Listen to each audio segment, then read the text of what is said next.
Thank you so much, everyone, for having me here. So I'm all sweaty because I was running around Coopville trying to find a parking spot. But in that sense, I would look very much like a sailor from classical time because they were always sweating. So I'm going to talk to you about what life was like as a sailor from the golden age of piracy into the 1850s, because we're going to start in the Caribbean, because who doesn't enjoy talking about piracy, right? And then we're going to pull it here, local. We're going to end up local here. And so if there was one word I could think of to sum up the life of a sailor from the early 1700s, that's the golden age of piracy, to the 1850s, it would be tough. Really, really, really tough. It was a tough life. You were always either too hot or too cold. You were always wet and you got almost no sleep. It was a very, very tough life being a sailor. But what I'm going to try to do is I'm going to try to tell you about what I know about the lives of sailors during this time period in a very condensed way, using some objects that are part of my personal collection as kind of a springboard to talk about all this kind of stuff. So first we'll start with the golden age of piracy. What happened in the Caribbean was that, and actually this conflict happened in other places too, but the main focus was the Caribbean. The Spanish and the British went to war. It was called Queen Anne's War.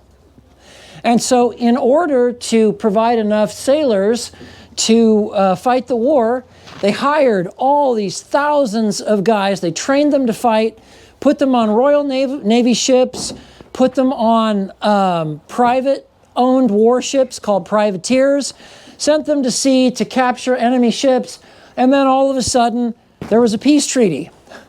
Suddenly, there are thousands and thousands of sailors who are armed to the teeth, trained to fight, and they're told, you can't fight anymore. Well, suddenly the Caribbean is primed for the largest explosion of piracy the world has ever seen. That's basically what happened, what caused the golden age of piracy. What ended it was the navies of Europe got together and they went into the Caribbean and they stamped it out. I mean, not entirely, of course, but the end of the golden age of piracy in the Caribbean was the 1730s or so. And so let me start with the first object that I want to show you. All of these objects are in my personal collection. Some of them are actual artifacts from the past, like the first thing I'm going to show you. Some of them are replicas because I can't get a hold of an original.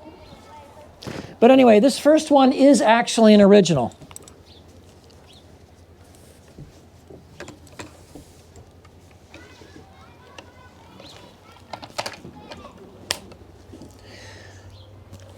I was just going to ask, what is this called? Yes, okay, this is called a blunderbuss, but it's actually a very special kind of blunderbuss. It's called a swivel blunderbuss, also known as an espingole. Espingole, larger, heavier, with a thicker barrel and packing considerably more firepower than its handheld counterpart. The recoil from these things was so massive that you had to mount them on a swivel yoke like this. Okay, it's a Y-shaped swivel yoke with a pin called a pintle on it. So what would happen is that pin would go into a rail of a ship or a post on a smaller boat called a stanchion. If you've ever seen the smaller boats that were used by Lewis and Clark, they were called pirogues. They were armed with these. So, okay, how does a blunderbuss work?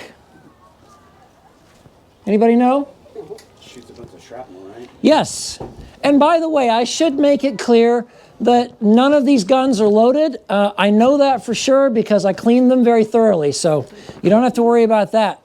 But yeah, basically what a blunderbuss is it's a giant shotgun. Sometimes you see depictions of Rip Van Winkle carrying a blunderbuss going out to hunt birds. Nah, You shoot a bird with one of these, there isn't going to be anything left of the bird. These are not for birds, they're for people. This is an anti-personnel weapon. This particular one is a French naval version. The lock is actually dated from 1728, which means the lock of this gun will be 300 years old in 2 years. However, the barrel and the stock may be considerably older because they often changed out the locks. They were the first thing to wear out because they have springs in them, right? Okay, so yeah, basically what you do is you pour gunpowder, and the trumpet or funnel-shaped barrel is perfect for pouring in gunpowder and shot. It also helps spread the shot out, and then you would ram it down with the ramrod, which is right here.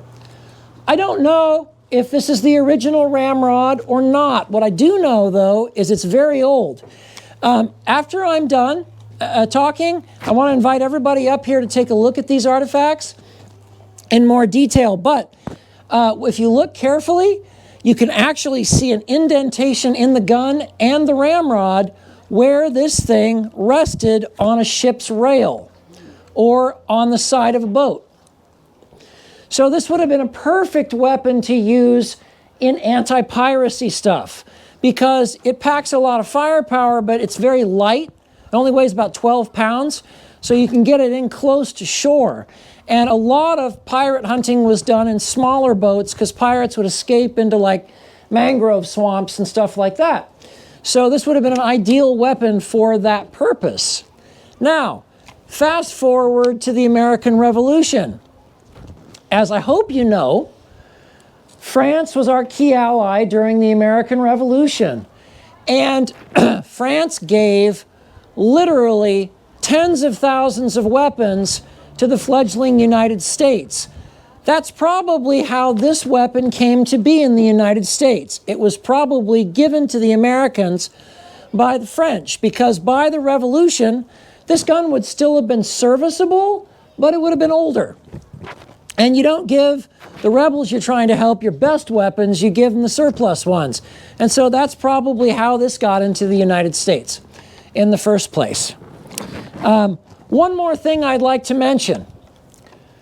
Originally, these guns were often designed to shoot fire darts. What is a fire dart?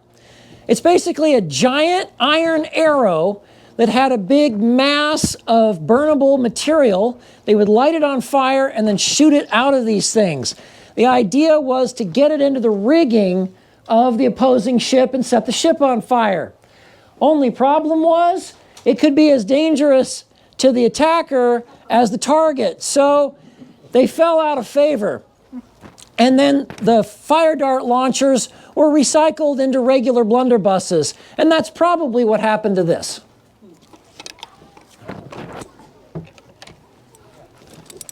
Sorry, I mentioned the parking problem. I haven't had a chance to unload all my stuff, so let me dig through here and find it all for you. Come on, there you are. Okay. So, speaking of the American Revolution,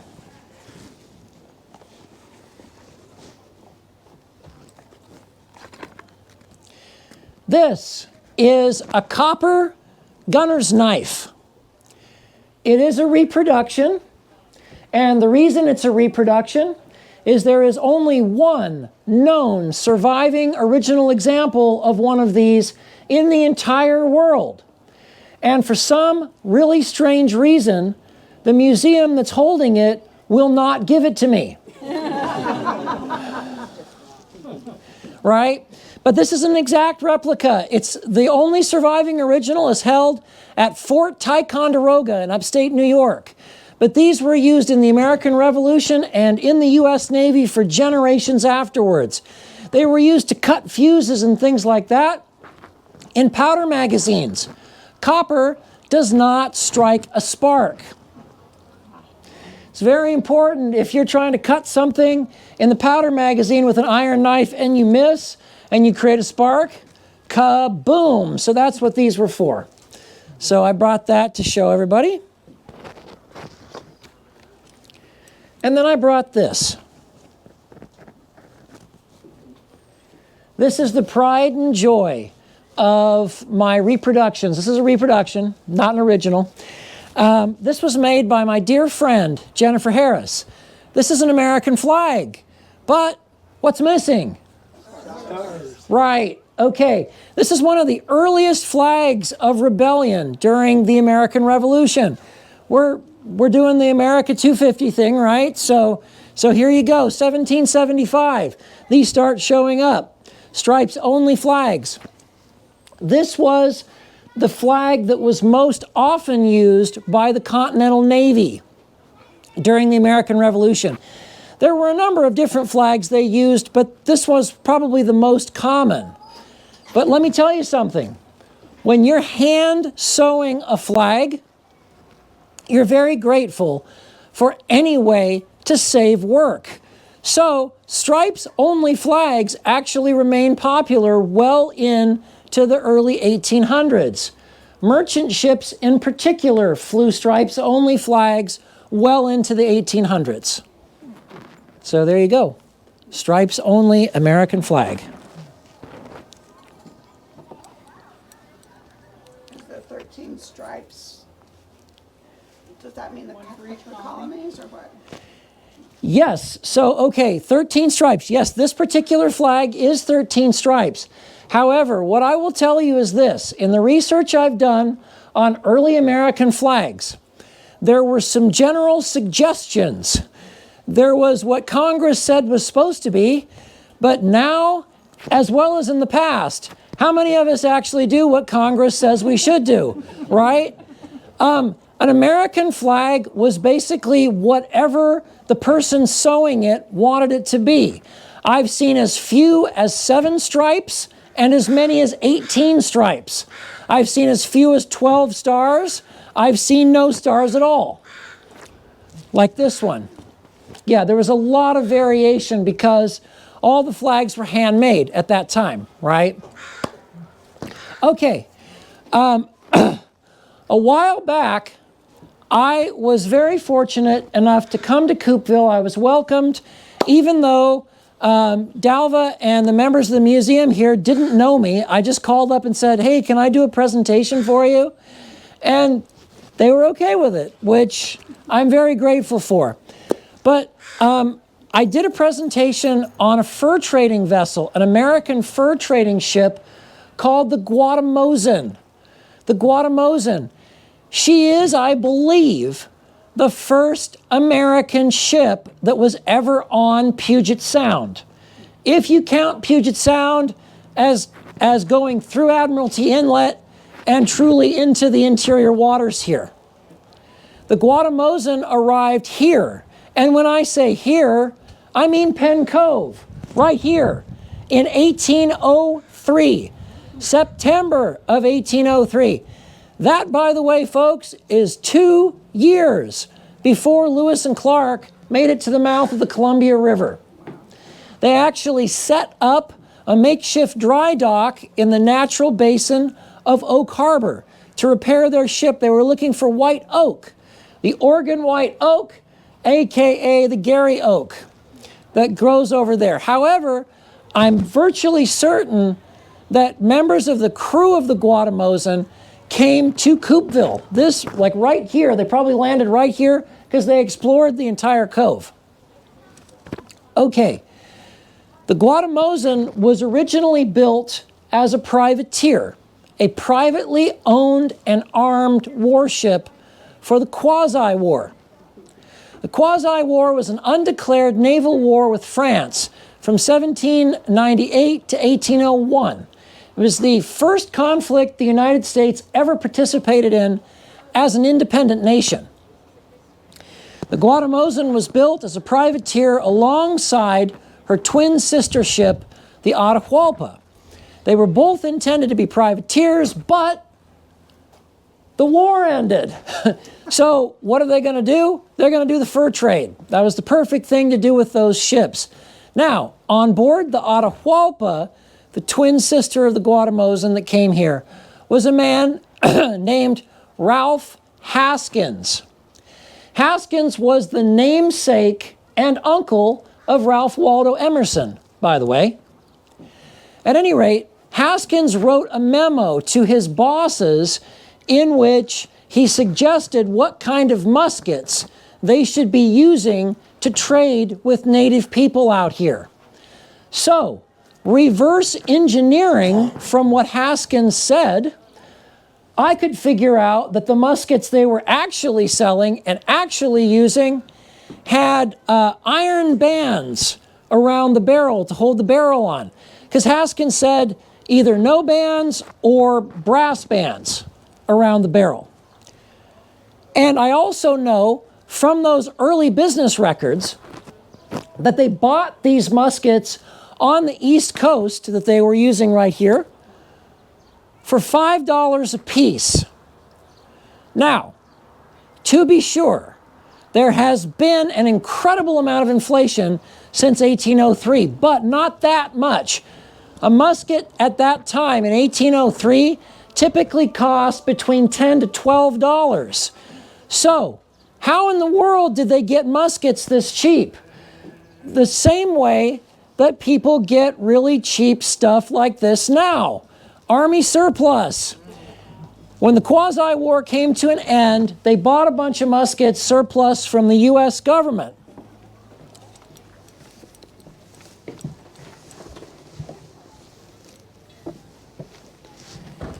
Muskets like these. This is a 1795 pattern U.S. Army infantry musket.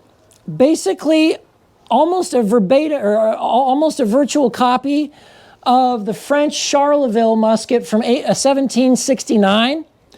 This was one of the first military weapons that the United States manufactured.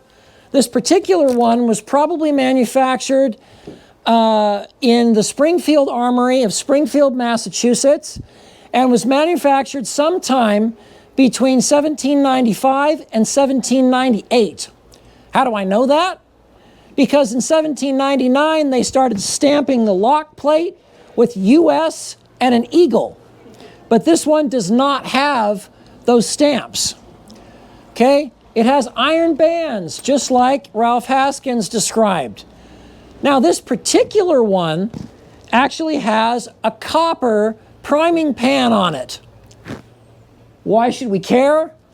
Because copper priming pans were not actually standard on these muskets. So somebody actually altered this musket with a copper pan. There also appears to be traces of paint on the barrel. So what? Well, at this time period, land-based only weapons typically were only treated with grease or oil. That would do double duty. It would lubricate the firearm and it would also keep it from rusting. Okay? But at sea, they needed extra rust protection. And so weapons that went to sea were often painted to add extra rust protection. But that had to be done really carefully. If you got paint in the lock might not work. Has anyone ever seen a window that was painted shut? Okay, same idea, right? So painting was almost never done on land-based weapons. It was only usually done on sea-based weapons. And so even though this musket is an infantry-style musket and not a naval musket, A, I know that infantry muskets were taken on ships, and B, this particular one I'm almost sure was, because of the brass powder pan and the paint. But that's exactly, I'm almost certain those were the kind of muskets they had on board the Guatemozin that they were using for defense and for trading with indigenous people while they were here, and I mean here, in 1803.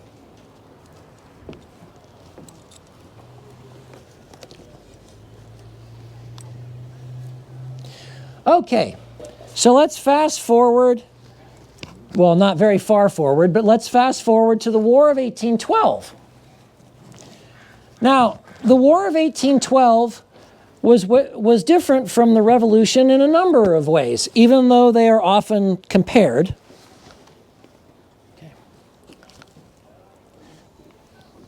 But the two ways I'm going to focus on are these. Number one, during the War of 1812, Americans won some stunning victories over the British Navy, which stunned the entire world because the British were the most powerful naval force on the planet at that time.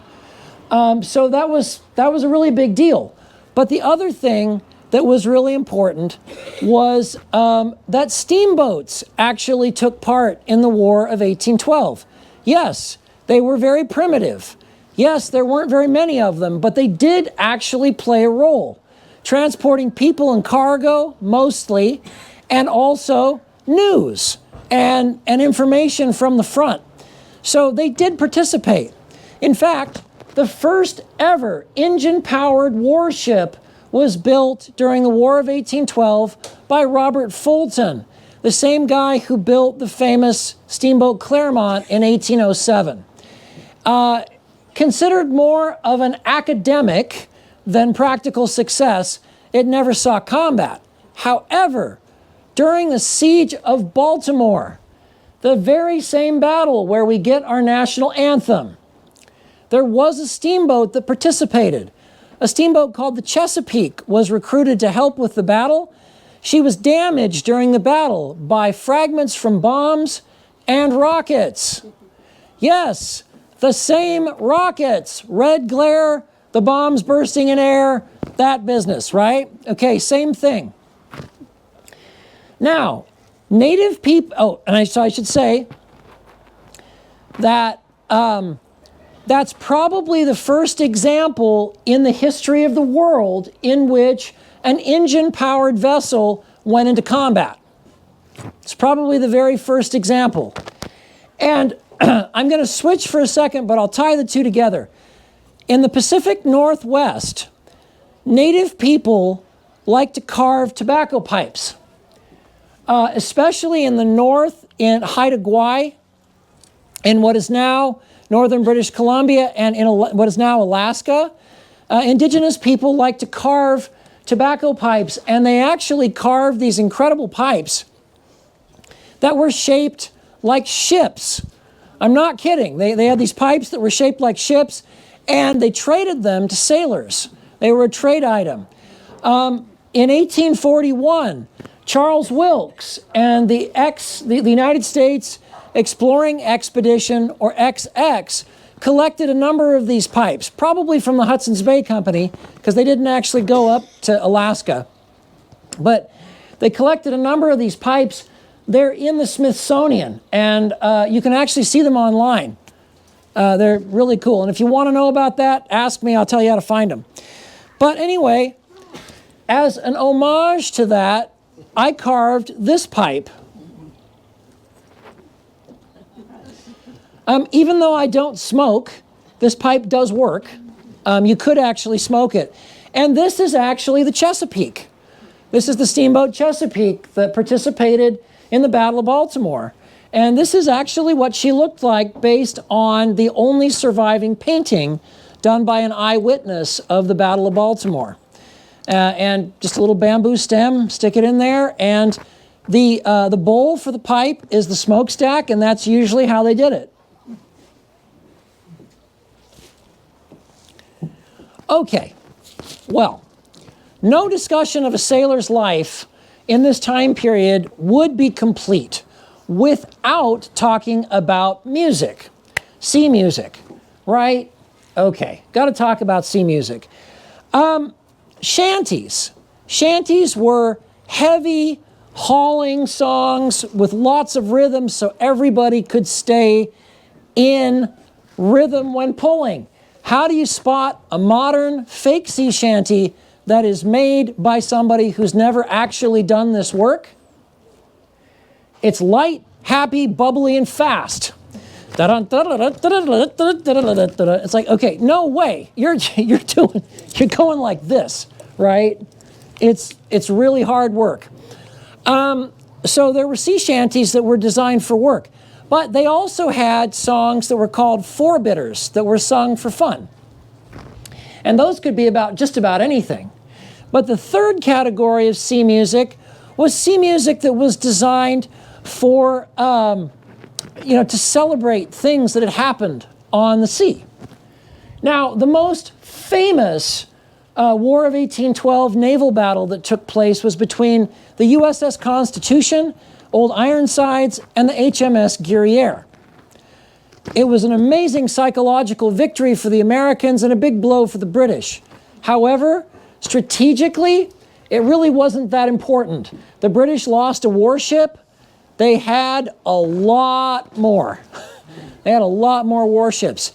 However, on September 10th, 1813, when Commodore Oliver Hazard Perry, his American fleet defeated the British fleet on Lake Erie, that was a huge deal because that meant the Americans were in control of Lake Erie. That, combined with an American victory on Lake Champlain, meant that the British could not invade from Canada, the most likely and logical spot for them to invade the United States from. The reason they couldn't is because they couldn't use the waterways to supply their troops. And so that basically ended the threat of an invasion from Canada. So,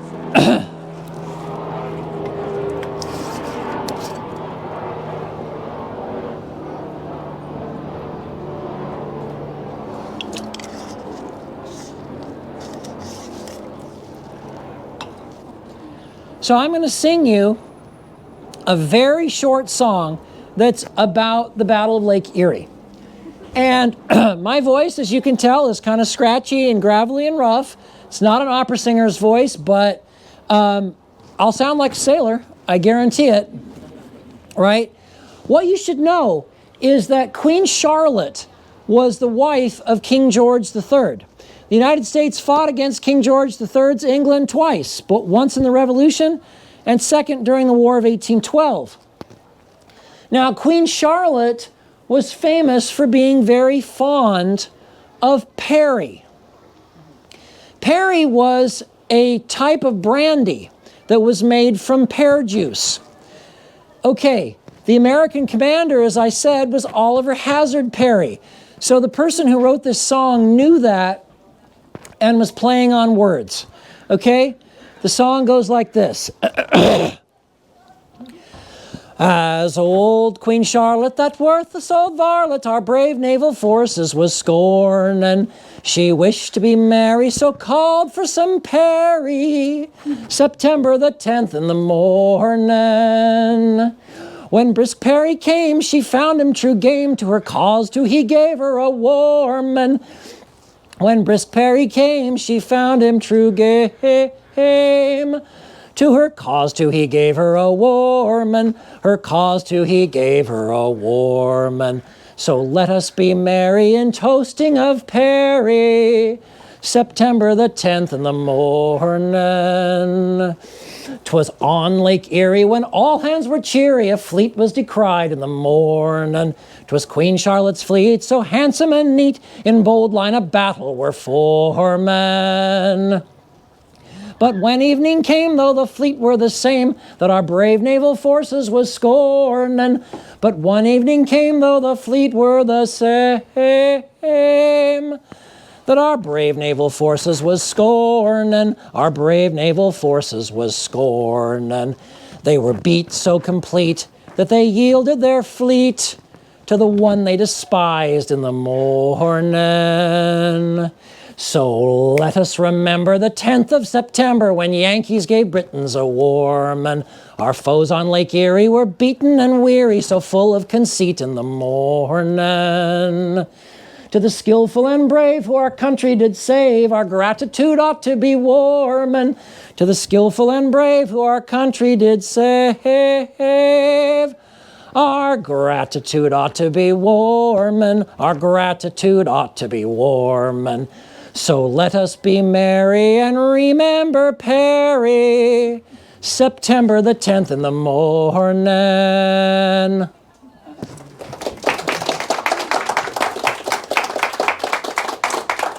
Okay, so there's the War of 1812. All right, fast forward to 1841. 1841, the United States Exploring Expedition, or XX, under Charles Wilkes, arrives in this place, this area, Penn Cove, actually. And in fact, inside the museum, just on the other side of those doors there, is a chart that was done by the XX if you want to take a look at it. All right. Now, the XX is well enough known. I'm not going to talk about it for a long time. What I'm going to tell you is this. We're talking about the lives of sailors, okay? The lives of sailors. So sailors then and now love to gamble. The only problem was in the U.S. Navy, it was strictly forbidden to gamble because it would cause fights and stuff like that. But sailors were clever fellows, and they figured out ways to get around all that. And here is my favorite way. This is, and I'm not kidding, a muffled dice box. That's right. So basically what you do is you put dice in here, and this is a reproduction, but I built it. You put dice in here, and there's padding inside, so you can roll the dice without anybody hearing it. Okay? But I'm going to point out what's carved on the front, and I know people in the back can't really see it. If you want to see it, make sure you come up afterwards and take a look. But what's carved on the box is the ultimate sporting event that took place in the Pacific Northwest while the XX was here. You see, in 1840, in what is now Alaska, the Hudson's Bay Company steamer Beaver had a race with a Russian steamboat called the Nikolai I. The Beaver won, barely, by about half a mile, 3/4 of a mile maybe, but it was the talk of the entire Pacific Rim. In fact, an article about it even appeared in a newspaper in Hawaii because it was such a big deal. So the sailors on the XX under Wilkes would have been talking about this. This was a big deal. The only thing I'm going to mention about this is that the Beaver was built in 1835, and she is widely credited, and rightly so, as being the first steamship in the North Pacific. But what most people don't know is that the American influence over steam navigation in the Pacific Northwest began the exact same year. In 1835, the Russians in Alaska ordered the steam engine for the Nikolai I from an American company on the East Coast. The steam engine was loaded into a ship, sailed around Cape Horn, and the ship was built around it in Alaska. So the American influence on steam navigation in the Pacific Northwest began the same year the British did, something most people don't know. Okay, now, no discussion of a sailor's life during this time period would be complete without talking about alcohol. Let's get real, okay? So, being a Navy sailor in like the 1600s and stuff like that in England was just about the worst job you could possibly get. So in order to induce sailors to enlist, they offered them free alcohol. And in the beginning, the hard alcohol was served neat, meaning undiluted. Well, in the 1700s, in the early 1700s, there was an English admiral. His name was Admiral Vernon. George Washington admired Admiral Vernon so much that he named Mount Vernon his plantation after Admiral Vernon, and that is, of course, how we get the town of the same name in Washington State, Mount Vernon. Well, Admiral Vernon took a look around and he said, oh, okay, there is a big problem that we have here in the Navy. Well, actually two. One, the sailors are getting so drunk that they're falling out of the rigging and dying and stuff like that. So that's not good. But the other thing that's not good is they're dying of scurvy. Scurvy is a foul disease that's caused by a lack of vitamin C, or at least we know that now. There's all kinds of great stuff from the past about what they thought caused scurvy, a lack of potash in the blood and like things like that. But they knew if you ate certain foods, you wouldn't get scurvy. So Admiral Vernon said, okay, here's what we're going to do. We're going to mix the hard alcohol with water, sugar, and the juice of lemons or limes, and that'll cure both problems, and everybody will be happy. Well, everybody was ecstatically happy, except the sailors. The sailors were very upset about this, and they gave the drink a derogatory nickname, grog. Where did that come from? Admiral Vernon was famous for wearing a boat cloak that was made out of a rough fabric called grogram. Grogram. So he was called Old Grog. Hence, the famous drink of sailors. So, despite what you always hear about sailors wanting grog, what they really wanted was alcohol neat. Another stereotype is that grog was always made with rum. The truth is, grog was made with whatever hard alcohol was available. If it was in the Caribbean, probably rum. In Europe, probably brandy. In the American Navy, it was most often whiskey. Just so everybody knows. Now, as another first for this local area, in April of 1850, the USS Massachusetts became the first American steamship to ever ply the waters of Puget Sound. In May of 1850, she came here. And she may be the first steamship, period, in Penn Cove. I'm not absolutely certain about that, but she could have been the first steamship in Penn Cove. She was certainly the first American one. And they were here. They did anchor here. They went ashore, basically where Coopville is now, and where Snateland Point is over there. So the President of the United States at that time was my personal favorite U.S. President, Zachary Taylor, old rough and ready. He was a hero of the Mexican-American War. Now, when Taylor was first asked to become President of the United States, he responded by writing in his diary, "The thought had never occurred to me, nor would it ever occur to any sane man." But he found out that his arch enemy, Winfield Scott, was thinking about running for president, and, well, then all of a sudden he was like, okay, I'll run for president. And even though he didn't really have a platform or anything like that, he won. Now, they had discovered in a previous presidential election that you could really get a lot of votes if you bribed voters with alcohol. I'm not kidding. In fact, they did that for generations. My great-great-grandfather actually bribed people in Iowa with alcohol to win county treasurer. This is, and I kid you not, a Zachary Taylor presidential campaign alcohol flask. No joke. There's a portrait of Zachary Taylor on one side and George Washington on the other, because Taylor's carrying on the tradition of George Washington is the idea. They would actually hand these out full of things like hard cider and stuff like that to try to bribe voters. So any sailor would have loved to get their hands on one of these and probably would have voted for Zachary Taylor as a result. Okay. So now I'm coming to the last object that I want to show you today. And all of these objects are unique. But what's so interesting about this?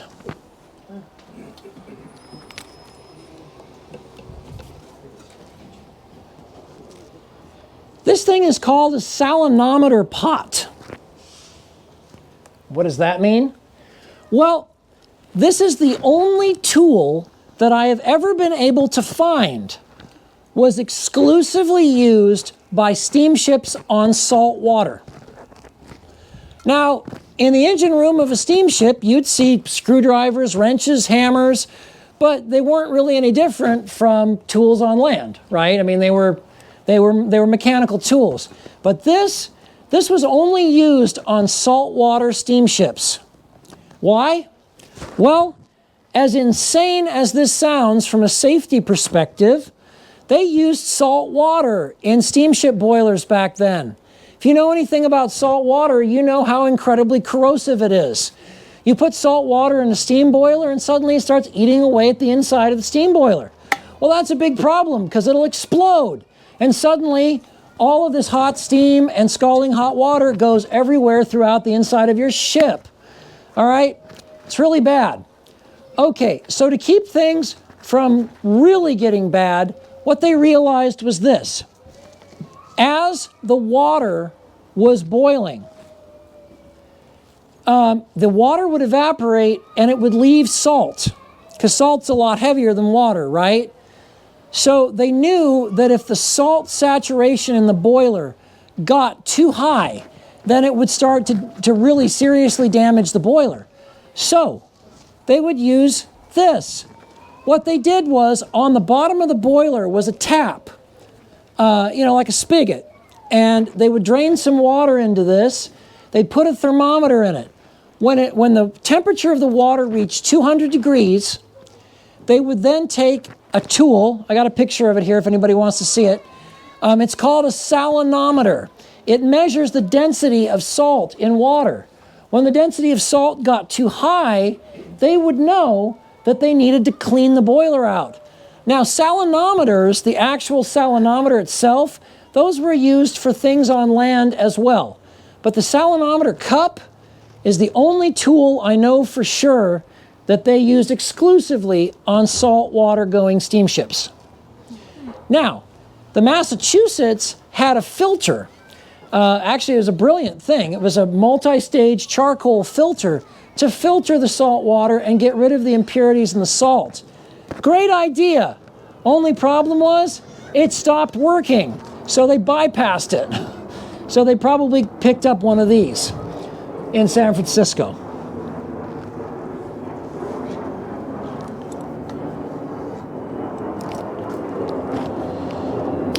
So the day-to-day life of a sailor, from the golden age of piracy to the 1850s, it was a tough life. What you see me wearing right now, I'm dressed as a sailor would have looked on board the Guatemozin in 1803, at least an older sailor. So, because I'm 47, almost 48, and I would have been considered very old as a sailor back then.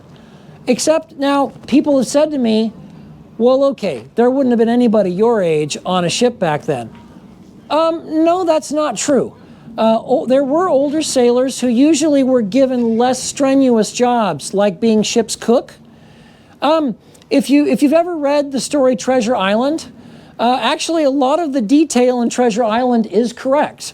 Older sailors or sailors who became disabled, like Long John Silver, would end up as cooks because it was a less physically strenuous job than climbing up the rigging, right? Or they would have kept the ship's books or something else. So there could have definitely been a sailor my age on board the Guatemozin. By 1803, you started to see pants that were more tight-fitting.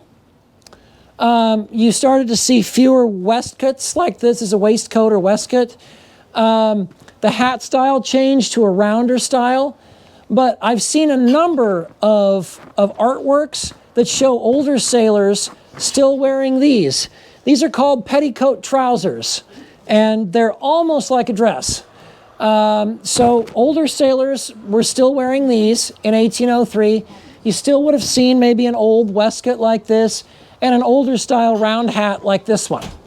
So it's definitely within the realm of possibility. Also aboard the Guatemozin and the Atahualpa, they had a number of items that were described as spotted or polka dotted. I'm not kidding. That's why I'm wearing this.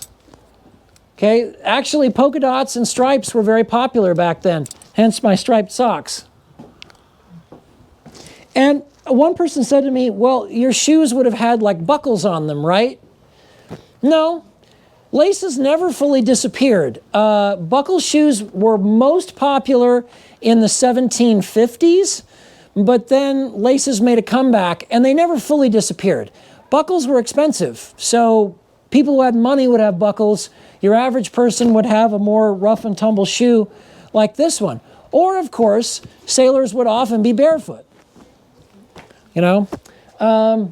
So anyway, that's the information I have for you on the life of a sailor from the golden age of piracy to the 1850s.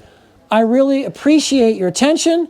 If you have any questions or want to come look at any of this stuff, I'll try to unbury it out of all the stuff I packed it in. But yeah, questions? Yeah, I wonder if you have anything to add about the USS Massachusetts in regards to the coxswain that was killed by the, I'm sorry if I'm mispronouncing it, the Haidu and the Tlingit tribes from British Columbia that came down, and the connection it has to Penn Cove in regards to, sorry, I'm blanking out on the, Evie, duh. Yes, The name of the guy that, absolutely. Okay, I'd be happy to tell you about that. So, all right, so the Massachusetts came here in 1856. In 1850. She then left and came back in 1856. So in 1856, in November of 1856, the Massachusetts was sent along with a small steamboat called the Traveler to find a group of Kake, K-A-K-E. They're a group of indigenous people that live up basically by the Stickeen River in what is now Alaska. And due to the fact that they were both steamboats, if they'd been sailing vessels, they would not have been able to catch up with the Kake. The canoes were very swift. But because they were steamboats, they caught up with them in Port Gamble. And yes, what happened was the commander of the Massachusetts, Samuel Swartwout at that time, he sent an emissary ashore telling the Kake that they needed to go back home and they couldn't be in the Puget Sound area. And he claimed that there were several attempts to try to get them to leave. When the Kake refused to leave, Swartwout wrote an article in the Pioneer and Democrat, which was published in Olympia at the time. He said that they opened fire, the Massachusetts opened fire. The Traveler had a small field cannon on her, and that they basically opened fire with the natives perhaps firing first. The log of the Massachusetts says the port battery of the Massachusetts opened fire, the Marines that were on shore opened fire, the Traveler opened fire, and then the Kake returned fire. So it was in fact the Marines and the Navy that fired the first shots. So the person you're talking about who was killed in the battle was Gustav Engelbrecht. Gustav Engelbrecht was killed at Port Gamble. He was originally born in Germany, and he was killed at Port Gamble by friendly fire. He was not killed by the Kake. He was hit in the right temple with an iron slug. Okay, so small arms like this used lead slugs. Lead is heavier, so it travels straighter and truer if it's smaller. So that's why bullets even today are made of lead. Modern bullets are jacketed with like copper, but at this time you use lead because it goes straighter and farther than iron, which is lighter. Okay? And the soft lead won't damage the more delicate barrels of small arms.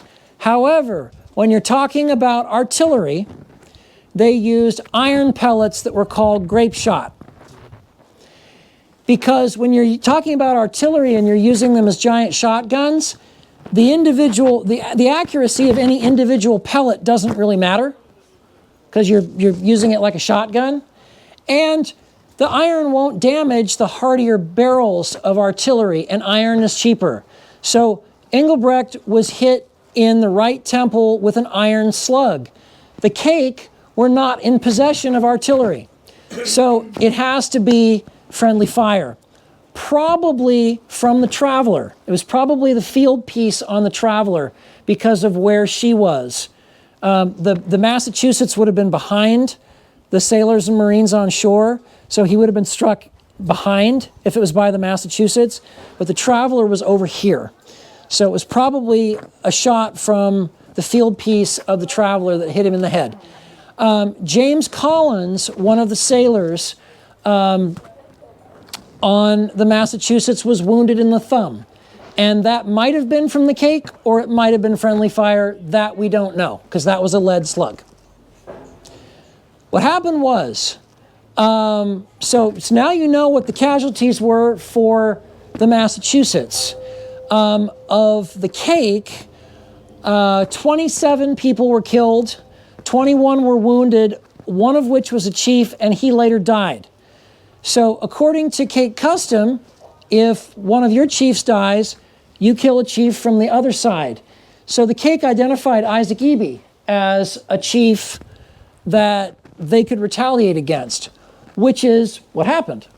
They came and they killed Isaac Eby.